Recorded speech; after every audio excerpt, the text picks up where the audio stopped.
Antes de cumprimentar a sua igreja, eu quero te agradecer pela oportunidade de mais uma vez poder pregar a sua palavra. Eu quero pedir ao Senhor permissão, porque esse lugar não é meu, ele é seu, ele pertence ao Senhor. Peço permissão para usar a sua palavra, porque também não é minha, é tua, sai lá do teu trono, e que nesse momento o Senhor possa dar a ordem aos teus anjos, para que eles possam cercar essa casa, e que eles possam rebater a astúcia, as ciladas, as setas e os dardos inflamados do maligno.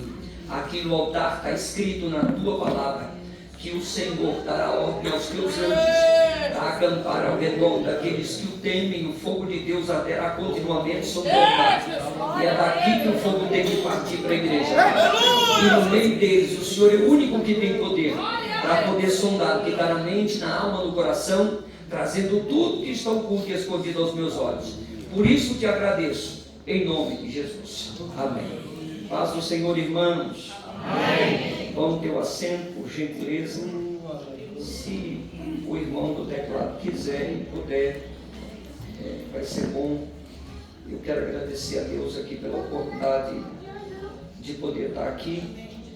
As pessoas me perguntam: pastor, o senhor mora onde?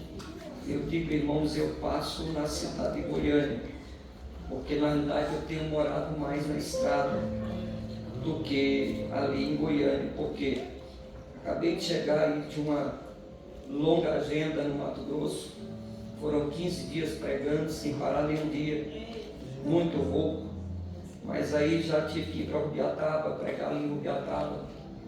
E ontem eu já estava ali na cidade de Campo Alegre, saí hoje cedo, vim para cá, cheguei aqui já era 2 horas da tarde. E o que eu acho mais lindo em Deus, irmãos, é que quanto tempo fazia que eu não via o pastor Valério, né? E Deus de repente me chama no quarto e me dá uma ordem. E eu fico encabulado com Deus, pastor. Muito bom rever vocês. Cantora Belina, muito bom mesmo. Aos irmãos que me ajudaram, Deus abençoe. Ao pastor dessa igreja. Queridos, eu sou itinerante já há 20 anos. E muita gente me pergunta: pastor, mas com esse tempo todo, por que o senhor ainda não é famoso? Porque Deus não me chamou para ser famoso. Deus me chamou para ser crente. E eu não quero meu nome só nos cartazes de congresso. Eu quero meu nome primeiro escrito no livro. Aleluia. E eu não tenho, irmãos, coragem. Eu tenho muito temor. Já passei muita luta. Sou muito criticado pelos companheiros da itinerância por não colocar valor na minha agenda. Eu não posso cobrar por uma mercadoria que não é minha. Eu não posso pôr valor naquilo que não é meu. Então, assim, não critico quem põe, mas Deus tem me abençoado. Eu trabalho já há 11 anos com uma empresa chamada Casa Publicadora de São Paulo. Lá embaixo vai estar o meu material, se os irmãos quiserem olhar. Lá você vai encontrar bíblias de estudo como a King James Home, Bíblia de estudo como a do pastor Marcos Ducato, a Bíblia em ordem cronológica. Talvez você não conheça essa Bíblia, é formidável para quem prega. O livro Quem é Quem, na Bíblia Sagrada. Nesse livro eu descobri algo muito interessante, que o filho da viúva de Sarepta era o profeta Jonas. Então, quanto mais a gente estuda, mais a gente aprende. E as Bíblias personalizadas já com arco, letra gigante para as irmãs, outras coisas. Bíblia letra jumbo, Bíblia para as crianças.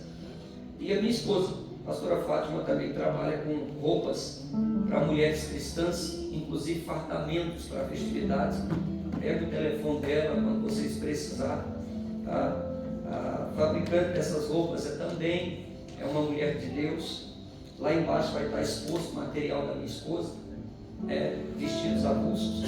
Os irmãos, olha lá e, se possível, nos abençoe. Pega a sua Bíblia, por gentileza. Alguém pega um copinho de água, por gentileza. Lucas, capítulo, Lucas, capítulo 24.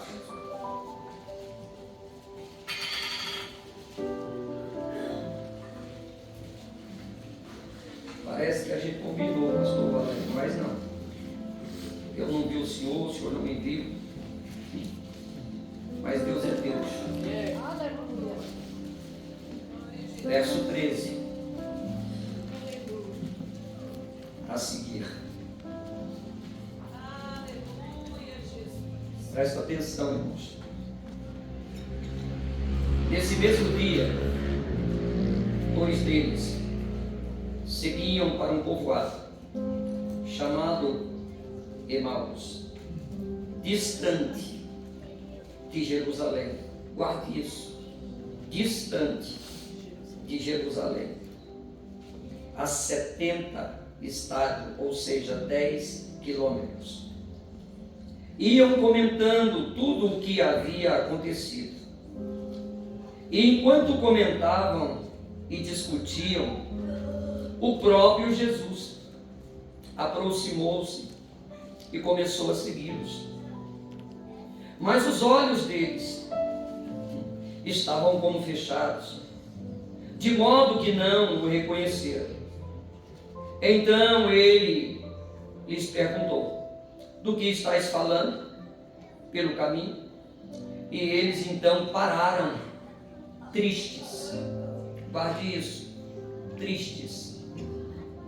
E um deles, chamado Cleopas, respondeu: és tu o único visitante de Jerusalém que não soube das coisas que ali aconteceram nesses últimos dias? E ele lhes perguntou: quais? E ele lhes respondeu acerca e a respeito de Jesus o Nazareno, o que foi profeta, poderoso em obras, em palavras, diante de Deus e diante do povo. Amém? Tome teu assento. Nesses últimos dias, andando, viajando, percorrendo, a gente tem visto a tristeza tomando o coração das pessoas. Muitos não acreditam mais que Jesus vai voltar. Já perderam essa esperança. Mas antes que eu entre nesse texto, me veio aqui na mente o capítulo 6 do profeta Isaías, quando ele adentrou num templo e naquele dia ele estava disposto a desistir do seu ministério. E o texto deixa claro: no ano em que morreu o rei Uzias, o profeta Isaías viu o Senhor no seu alto e no seu sublime trono. Presta atenção nisso, irmão. Ele não está vendo Deus aqui, ele está vendo Deus lá. E para os que não sabem, existe primeiro, segundo e terceiro céu. Então ele passou o primeiro, o segundo e o terceiro. E ele viu Deus sentado no seu alto e no seu sublime trono. E o que Deus está querendo dizer com isso? Porque você está desesperado com o reino terreno que não tem mais rei, porque ele morreu. E eu quero te mostrar que o Rei da Glória ainda está e ficará sentado no seu alto e no seu sublime trono. E a terra se encherá da sua glória. E no capítulo 9, verso 6, esse mesmo profeta diz: nos foi dado um menino, nos nasceu, sobre os seus ombros estão o principado. O nome dele será Maravilhoso, Deus Forte, Conselheiro, Pai da eternidade e Príncipe da paz. E o texto vai dizer, irmãos, que Jesus aparece em um cenário 30 anos depois do seu nascimento. E o texto diz que ele se aproxima de João e de João lhe batiza. João se nega dizendo: Senhor, eu não posso, porque não sou digno sequer de desamarrar a sandália de teus pés. Ele diz: faça porque é necessário.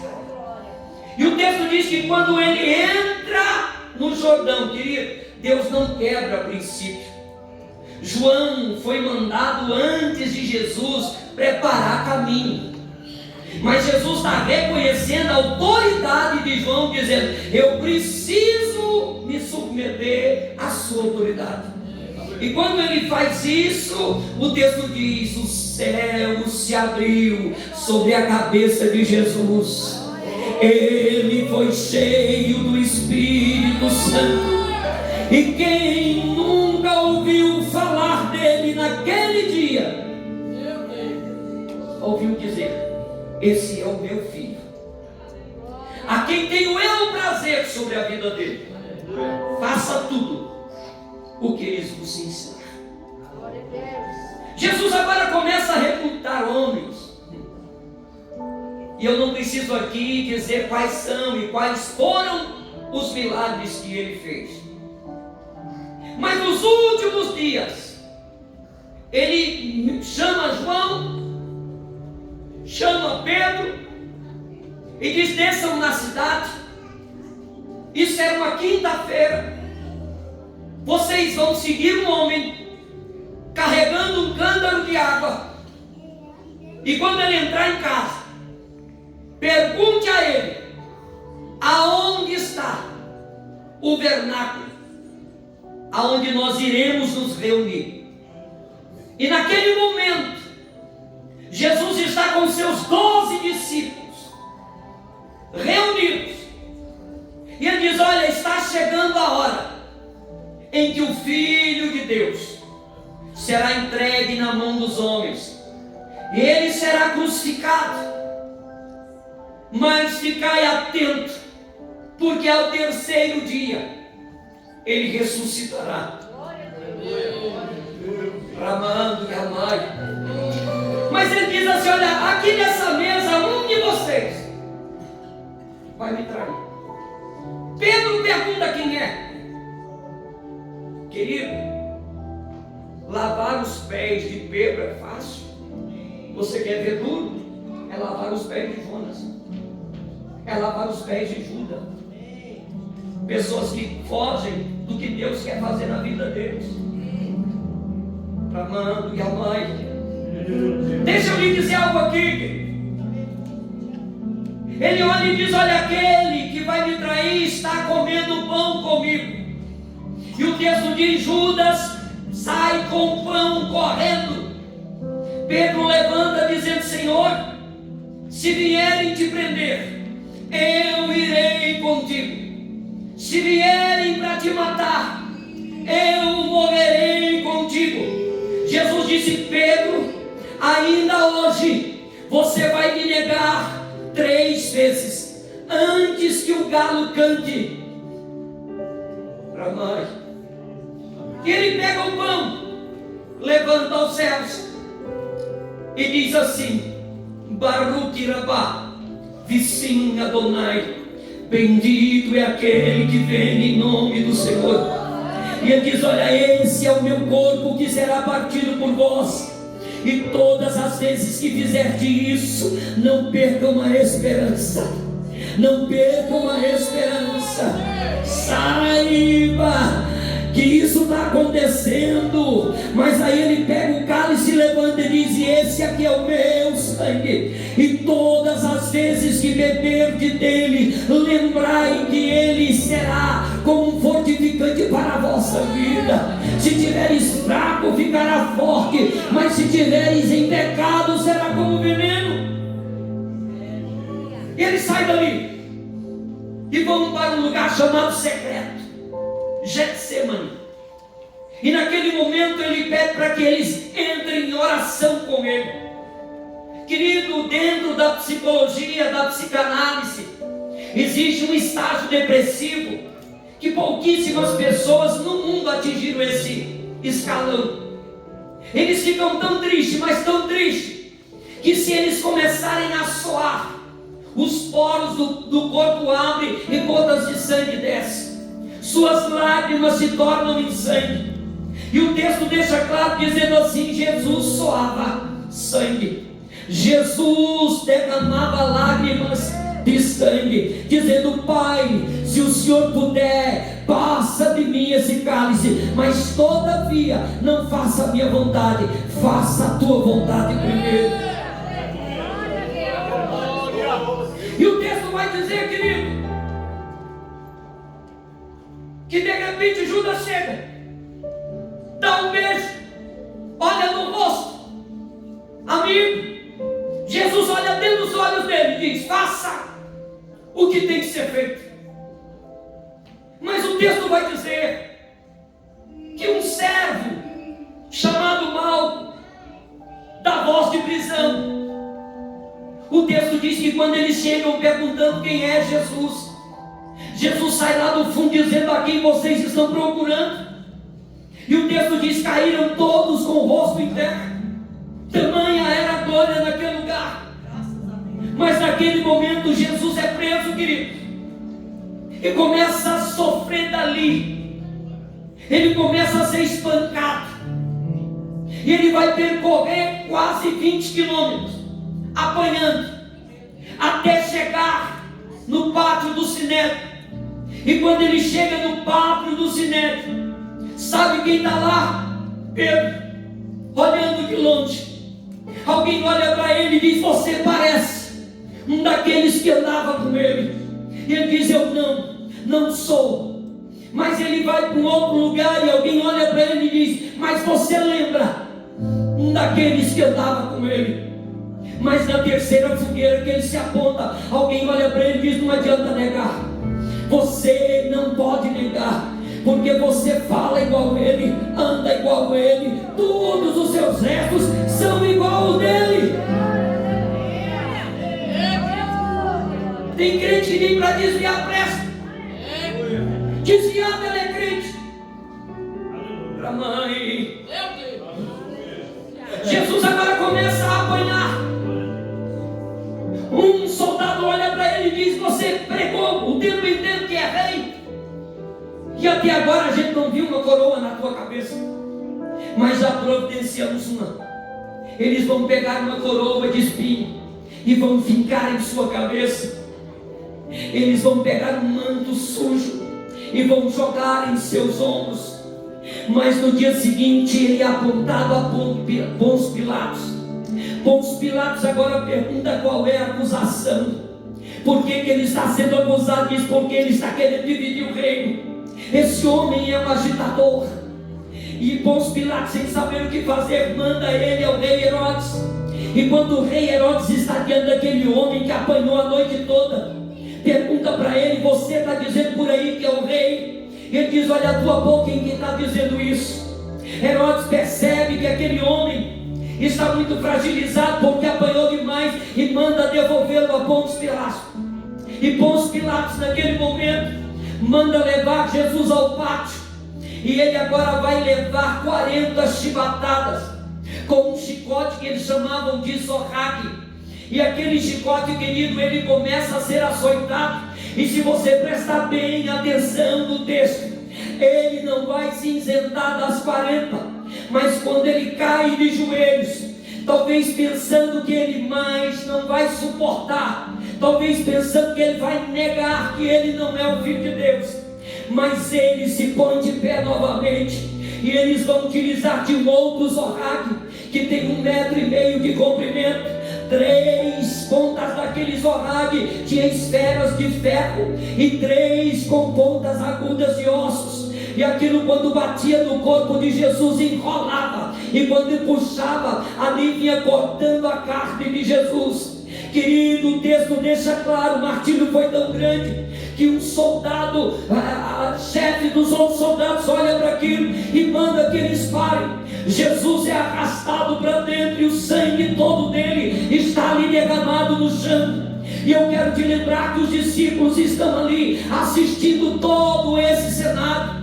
Mas naquele exato momento, Pôncio Pilatos tem uma ideia: eu vou mostrar esse homem ao povo, e quem sabe eles vão ter piedade dele, porque não é possível olhar para ele, vai ver que ele não tem condições nenhuma de se declarar rei. Mas naquele momento, Pôncio Pilatos pode fazer algo. Ele tem o direito, eles estão participando da Páscoa.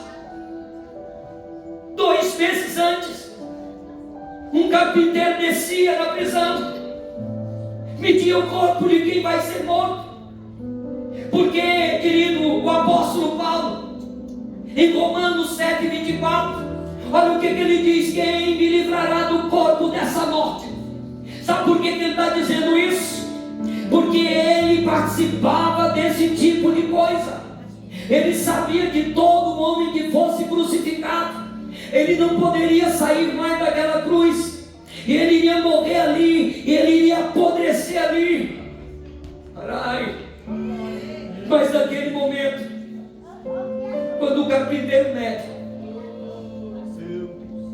a circunferência de braços abertos, vai ser feito um furo na esquerda, vai ser feito um furo na direita, e será feito um furo onde os pés dele vai apoiar, porque tinha que ter uma medida certa. Mas ali o varão será fincado, e apenas o travessão de 22 quilos será carregado. Mas deixa eu te dizer algo aqui. E ele agora pergunta: quem deve ser crucificado? Barrabás ou Jesus? E o povo que gritou: Hosana, Hosana, bendito é aquele que vem, foi a mesma multidão dizendo: crucifiquem Jesus e soltem Barrabás. Jesus agora vai caminhar 17 quilômetros de subida até chegar no Gólgota, e ele será açoitado. E eu quero te lembrar que um dia, um dos seus discípulos, chamado Simão Pedro, olhou para ele e disse assim: se necessário for, eu irei contigo para a cruz. Mas para cada Simão Pedro que te abandona, Deus levanta um Simão Sirineu, que está vindo lá no caminho para te ajudar a carregar a cruz. Mas quando Jesus chega ali no Gólgota, querido, e quando ele é colocado ali no chão, um dos braços dele será pregado um lado, mas quando eles vão pregar o outro lado, eles percebem que os braços dele não alcançam o buraco que foi feito, porque a cruz que foi feita não foi para ele, aquela cruz era para Barrabás.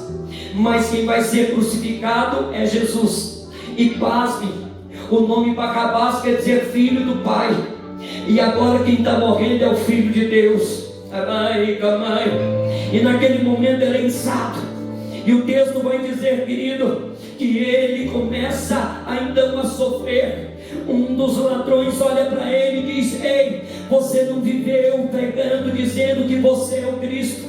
Então desce da cruz e tira a gente daqui também. Mas o outro olha para ele e diz: você não teme ao Deus que serve, ou você não tem temor a Deus? Esse homem não fez nada, ele simplesmente está sendo crucificado de forma inocente, mas nós seremos crucificados pelo que fizemos. Mas ele olha para Jesus e diz assim: ei, mestre, se o Senhor puder, lembra-te de mim quando estiver entrando lá no teu reino. Você observou que ele falou do passado? Ele fala: olha, eu fiz, eu roubei, eu matei, eu mereço morrer. Mas ele pula para o futuro. Se o Senhor puder, lembra de mim. Jesus disse: olha, o teu passado eu jogo no lago do esquecimento, e o teu futuro está nas minhas. Ainda hoje. Mas quando ele termina, ele grita: Labaque, Labaque, Labaque, Sabactane, Deus meu, por me abandonou. Naquele momento, o soldado, para abreviar a dor dele, pega uma lança e fura ele de um lado para o outro. E a Bíblia diz que quando ele puxa a lança, é como um rio de água viva saindo dele. Mas ele olha e diz: tenho sede. E o soldado pega a lança, enrola um tecido na ponta e vai num pote de vinagre. Eu quero lembrar que lá na ceia ele diz: filhos, do produto da uva eu não ponho na minha boca mais, até que a minha igreja esteja comigo na glória. Eu quero te lembrar que o vinagre daquela época era feito da uva. Ele não cuspiu porque era vinagre, não. Ele só cuspiu porque ele está dizendo: eu fiz uma promessa e eu vou cumpri-la, porque eu sou fiel até a morte. Ei, Aramai, Jesus morreu. Um senador vai até Pôncio Pilatos e faz o pedido: me deixa descer o corpo dele, me deixa levar para o sepulcro da minha família. Eu sei que pela lei romana eu não posso fazer isso, mas eu também não posso deixar ele apodrecer lá. Me deixa descer de lá. Pôncio Pilatos diz: pode descer. Leva ele para o sepulcro.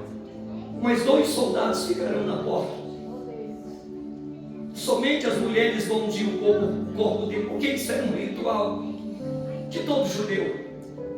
E o texto vai dizer, querido, que isso ocorreu na sexta. No sábado, aquelas mulheres estiveram lá, ungindo o corpo dele.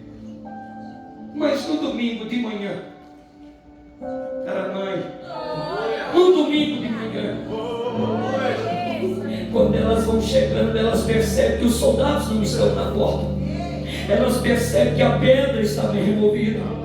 E quando elas entram, o texto diz que elas olham, na ponta tem um anjo, na outra ponta tem outro. E eles olham para ela e dizem: por que vocês estão procurando quem está vivo entre os mortos? Ela volta correndo e grita dizendo: ele ressuscitou. Sabe quem vê? Pedro. E o texto diz que ele volta correndo. Ele chega por último. Mas o texto é claro, irmão, não é o único que vê isso. Quando Pedro entra ali no sepulcro, ele vê os lençóis no chão, mas ele olha no canto da cama, tem um lenço dobrado, porque todo judeu conhece esse ritual. Quando alguém serve ao seu Senhor, e quando ele levanta de uma mesa ou de uma cama, e o lenço que ele enxugou o rosto, se ele embolar e jogar no meio da cama ou jogar no meio da mesa, ele está dizendo para o servo: pode tirar tudo, porque eu não volto mais. Mas se ele pegar o lenço, dobrar e pôr no cantinho, ele está dizendo: meu servo, eu estou retornando, meu servo, eu estou voltando.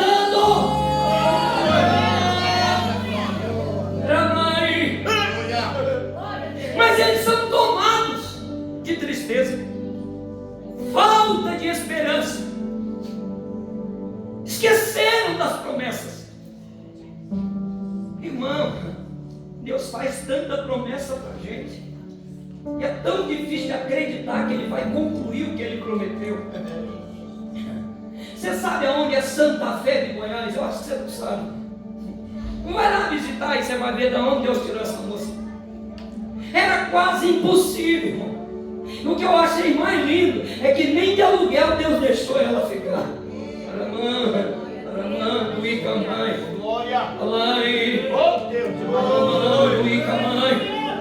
Porque Ele é Deus, porque Ele é Senhor.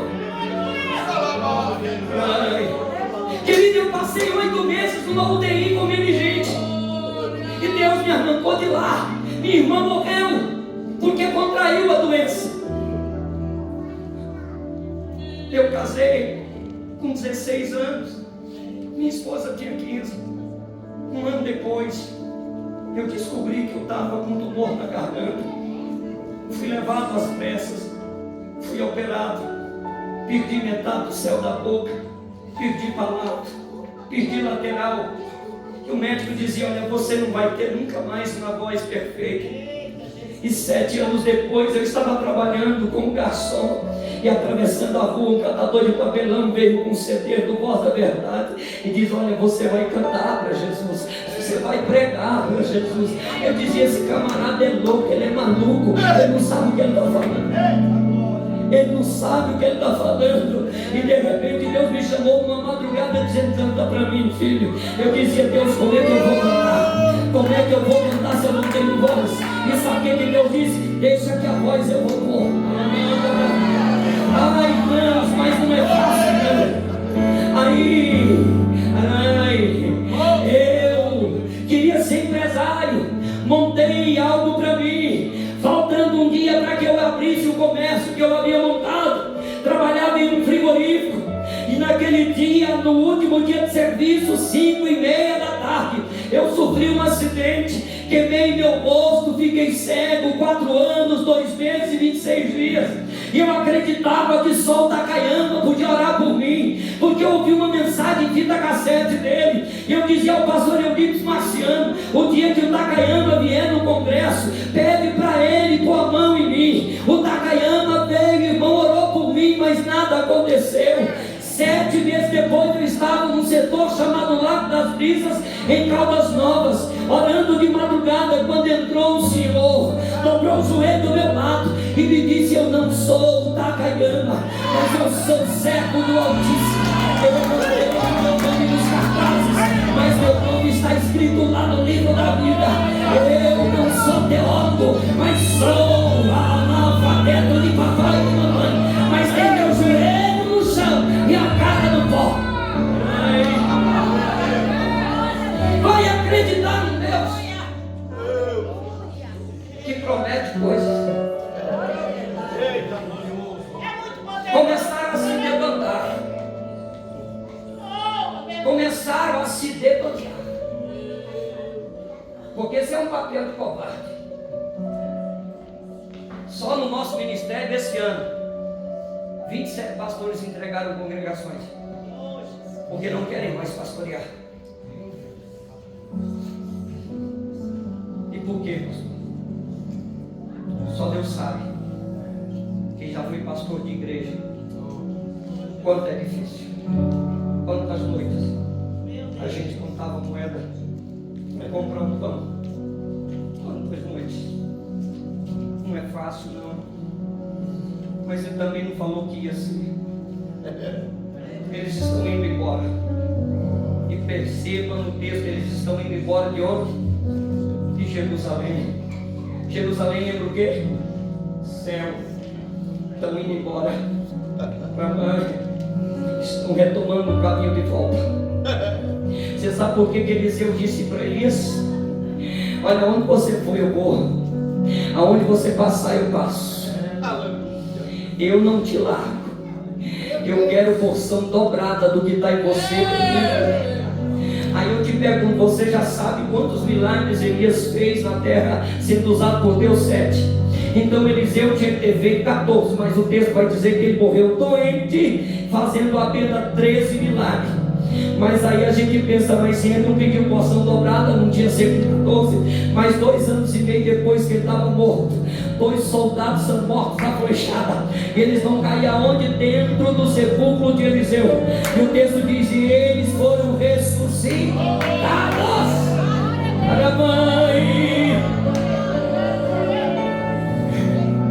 Porque Eliseu olhou para o pai dele e disse: pai, a carroça é minha, o boi é meu, eu vou tacar fogo em tudo, porque eu não quero ter nada para voltar para trás. Eu não quero ter vínculo nenhum para recuar dessa hora. Estão indo embora. Quem aparece no caminho? Jesus. E começa a andar com eles. Eles estão discutindo. E o que eles estão discutindo? Você lembra que ele multiplicou pão e peixe? Você lembra que ele transformou água em vinho? Você lembra que ele curou paralíticos? Você lembra quantos cegos ele curou? Você lembra, Aramãe, que lá em Naim ele ressuscitou o filho daquela viúva. Você lembra que lá em Betânia, 4 dias depois, ele ressuscitou Lázaro, que já estava sepultado? Era essa a conversa deles, irmãos. Mas a dor bate tão forte na alma da gente que a gente tem mania de querer esquecer as promessas que ele fez. Aí Jesus para e diz: vocês estão conversando o que mesmo? Discutindo o que? Olha o que o texto vai dizer. Eles estavam tristes e os olhos estavam não reconhecendo Jesus. Oh, parte difícil, quando um crente não conhece mais o Deus que ele serve, quando ele não consegue mais ver quem é Deus na vida dele. Ah, como é triste. E ele começa a acompanhar, começa a andar com eles. De repente ele diz: vocês não lembram o que Noé pregou? Foram 120 anos, irmãos, sem parar um dia. O que o povo dizia? Noé, você é doido. E Noé parou? Não. O que Deus fez? Entra você, sua esposa, seus filhos, suas noras, mas a porta quem vai fechar? Porque eu te conheço. Porque ainda há esperança, a porta está aberta. Mas o dia que ela fechar, acabou. Mas 120 dias se passaram. Noé solta um corpo, porque ele começa a ver corpo em decomposição. Ele começa a ver gente molhando. Aí o corpo não volta. Mas aí ele solta uma pomba. E ela sai cedo, quando é de tarde ela volta. Aí eu lembro do que Davi disse: Senhor, eu sou um galinho de oliveira verde na tua casa. Amando e amando. Aí a pomba vem trazendo um galinho de oliveira, dizendo: tudo acabou, mas a oliveira está de pé. Aí você lembra que João disse: ei, ele é a videira, você é o galho. Se você estiver ligado nele, pode vir quem quiser vir, pode ter quem quiser te derrubar, pode vir o inferno, mas eu ainda sou a videira. Aí, alamanguia nós. Ele é. Vocês não lembram? O que Abraão disse? O que Moisés disse? Eles estão sendo tomados de esperança, estão sendo cheios, sem perceber.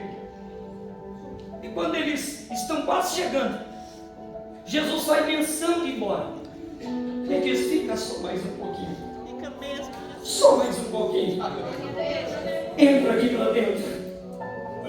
Vamos ser aposente. Querido, Jesus, ele era formidável, ele era pedagógico. De repente ele pega um pano, levanta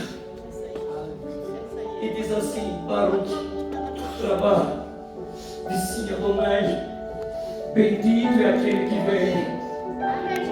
E o texto diz: ele partiu o pão, e quando ele partiu, os olhos dele se abriram e Jesus desapareceu, amando e amando. Deixa eu dizer algo aqui para você. Você tem nesse celular um aplicativozinho chamado Google Maps, ou você tem o Waze, e quando você digita a rota, ele vai traçar uma rota. Você pode até não concordar com essa rota, você pode até dizer que a rota não está certa, mas se você pegar o caminho ao contrário, ele vai dizer assim: recalculando, refaça a rota, retome o caminho. E o texto diz: imediatamente voltaram para Jerusalém.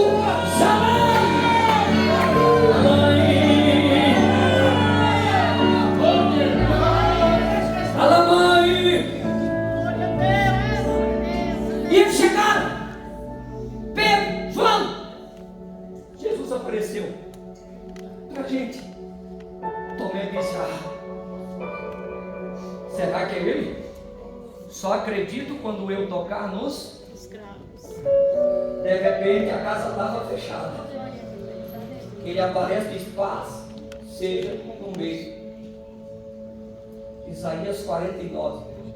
Poderá uma mãe se esquecer do filho que ela gerou, mas eu, Deus de Israel, nunca vou me esquecer das promessas que fiz, porque seu nome está escrito na palma. Por que você acha que Deus não me toca? Quantas vezes você acha que o diabo já chegou diante de Deus? Senhor, me deixa derrubar a velhinha, me deixa destruir ela.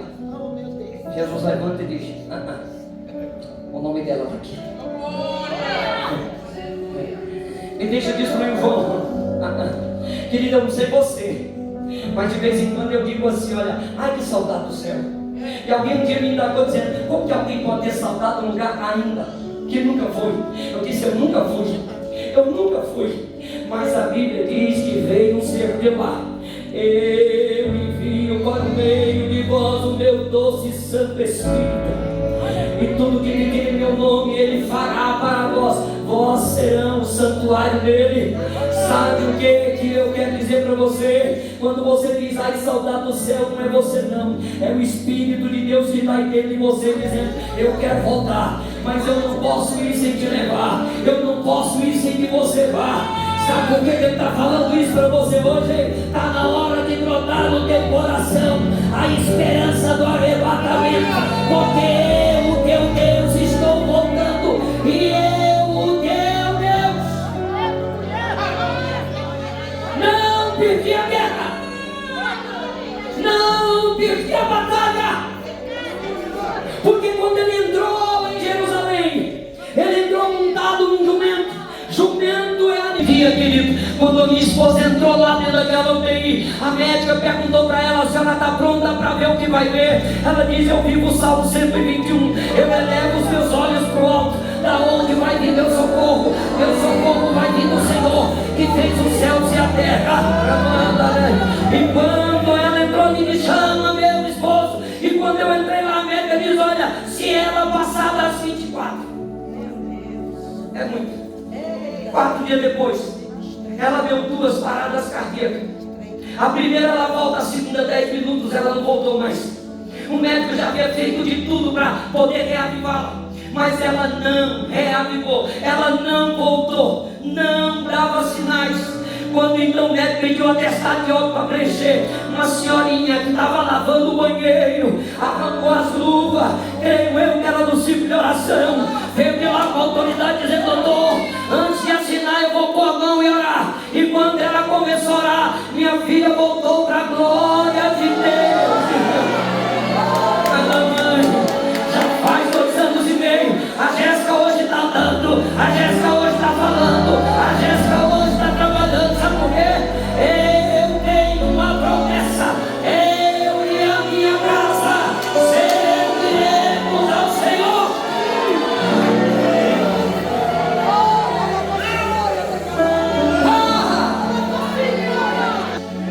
Tu não vai, mas eu vou.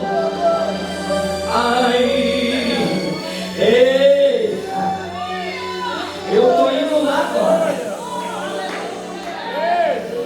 Não vou perder, filha. Quem gerou foi tu, mas quem chamou foi eu. E Ele vai me servir. Meus olhos não vão fechar nesta terra sem ver a salvação na tua casa. Alegra o teu coração em Deus, alegra teu coração em Deus. Querido, nesses últimos dias Deus está dizendo para mim e para você: ei, você precisa entender, há uma vida eterna te aguardando, há uma promessa que foi feita para mim e para você, e eu e você não podemos desistir não podemos abandonar o caminho não. Ei,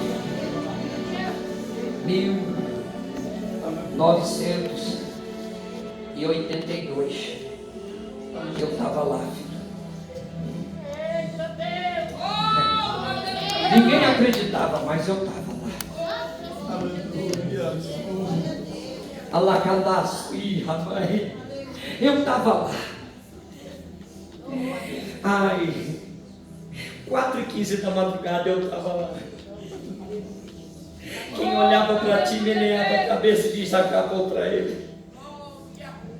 E eu entrei na guerra e comecei a trabalhar a tua vida, filho, e te pus de pé. Amando e amando. E lá no ano de 1997 eu entrei com força na tua vida. Eu comecei a te dirigir. E hoje olha onde tu estás, homem.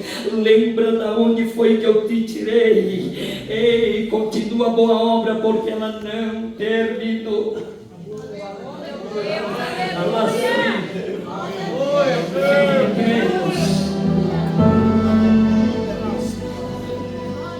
Tem dia que dá vontade de parar mesmo. Tem dia que dá vontade de desistir. Quando a gente abre um TikTok e vê um homem e uma mulher de Deus fazendo aquilo que Deus nos chamou para fazer.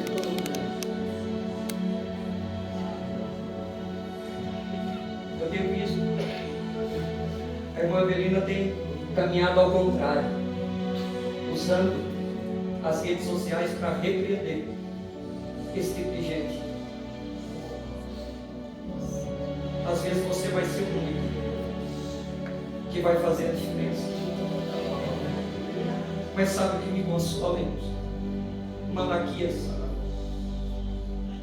E nos últimos dias, vocês saberão a diferença de quem serve e quem não serve. Aleluia. Vocês vão perceber. Existem 1000 caminhos que podem te levar para o inferno, mas não tem um que possa te arrancar de lá se você for para lá. E sabe o que eu mais amo em Jesus? É que quando você pensa em parar, Ele envia alguém que você não conhecia. E é isso que Deus está fazendo. Ele enviou um casal que vocês nunca pensou em conhecer. E esse casal já está programando a tua caminhada para fora desse país. E Deus diz: não fica com medo não, filho. É eu que vou te levar. E os meus filhos, quem vai cuidar deles? Eu já preparei tudo, filha. E a mãe, eu já preparei tudo. Eu quero te lembrar. Eu quero te lembrar que no mês de maio do ano passado era eu que estava dentro daquele carro com vocês. E se eu não tivesse, vocês não teriam chegado com vida. Saiba, filha, que eu ainda não terminei o que comecei na tua vida. Amando e amando. E quando você quiser ver, querido, digita lá: caso Jéssica Confeiteira. E quando a minha esposa me perguntou onde Deus estava quando o carro forte passou por cima da Jéssica, Ele não falou que ia cuidar dos nossos filhos. Aonde Deus estava? E depois que a gente passou por aquela turbulência, a gente foi assistir o vídeo. E um dia minha filha me fez uma pergunta: pai, quem foi a médica que me socorreu ali naquele acidente? Foi ela que tirou meu capacete. Foi ela que me colocou o nariz no lugar.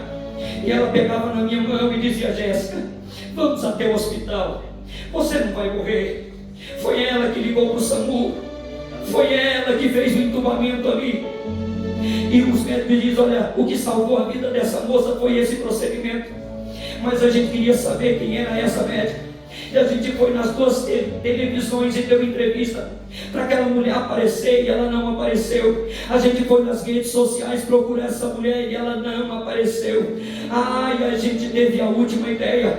Eu fui lá no SAMU, procurei o médico que fez o socorro e perguntei para ele quem era a médica que fez o entubamento, quem era a médica que estava ali com o senhor. Ele disse: pastor, se ela saiu assim que a gente chegou. Aí eu não sabia mais aonde procurar. Procurei o doutor Alexandre, que é delegado de polícia e também é um pastor. Ele disse: pastor, a gente vai pegar esse vídeo, a gente vai congelar a imagem dele, a gente vai puxar o número da placa, a gente vai entrar no sistema do Detran e lá a gente diz qual quem é ela. E aí ele me chamou e disse: pastor, a gente não vai achar, porque aqui está dizendo que a placa não existe, as características do carro não existem. E sabe o que Deus tramou dentro daquela delegacia? Vai lá e diga para a tua esposa que o diabo tinha um plano, mas eu já estava posicionado com meu anjo para fazer o que tinha que ser feito.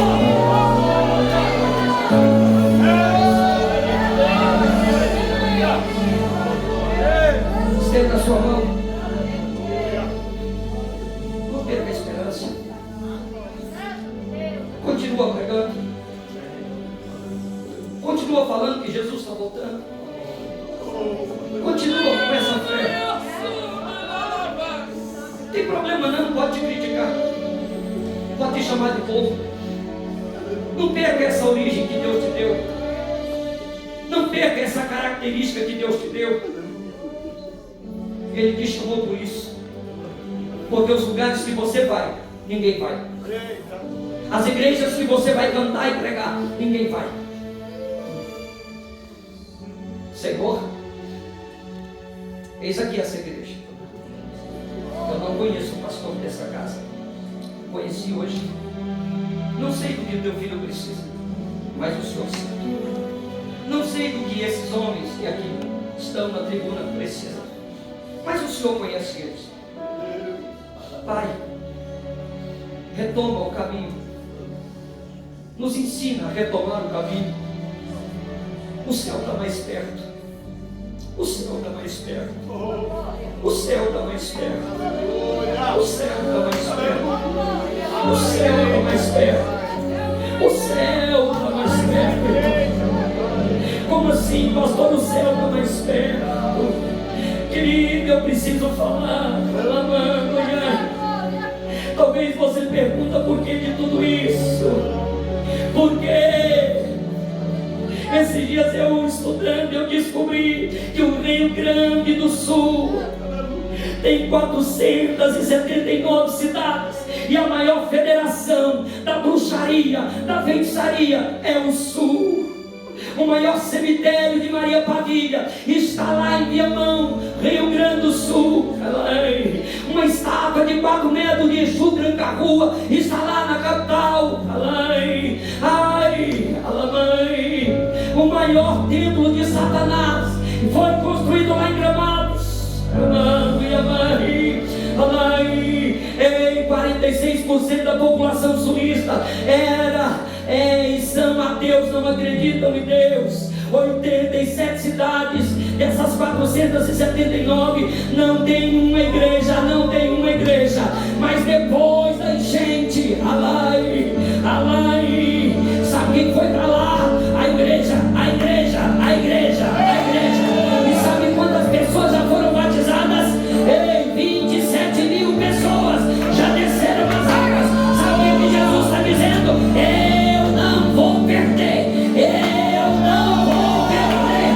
Eu não vou perder. Abençoa essa casa. Abençoa esse povo. Abençoa essa festa. Abençoe o próximo pregador. Usa ele. Confirme essa palavra. Usa, Senhor amado, teus filhos. E que haja milagre dentro dessa casa. Em nome de Jesus.